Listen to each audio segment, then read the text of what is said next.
EZ.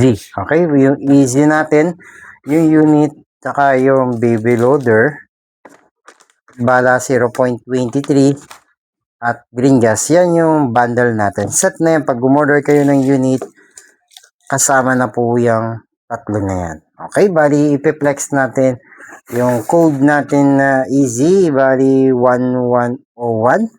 Okay, ano bang itsura ng 1101? Okay, flex na natin. Glock 17.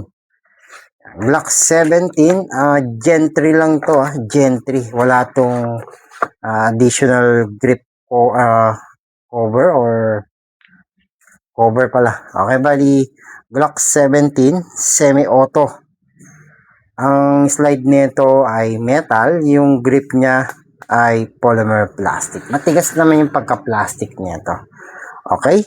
Bali kayo na magtanggal sa sticker. Ewan ko bakit yan, yung may na nagpuputi-puti na yung box. Minsan may puti yung mga box na yan, kaya minsan kinokuberan ko yan. Okay, yan na natin.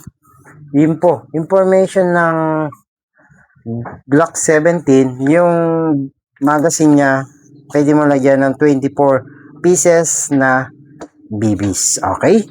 Ang ano nito, ang lakas nito ay nasa 300 to 330 FPS. Okay, depende pa rin yan sa green gas kung ano siya, punong-puno pa siya. Okay, bali semi-auto to semi-auto. Gen 3.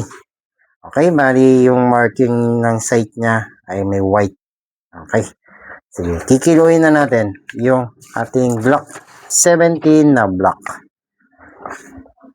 Yan. Okay, bali yung bigat ng ating unit natin ay nasa 749 grams. Medyo may kabigatan siya. Okay? Sa mga interesado nito, mag-PM lang kayo para i-guide ko kayo kung paano bumili. So wala tayong COD ng mga gas type natin. Okay, bali may down payment tayo na half Pwede namang mas maganda rin naman kung full.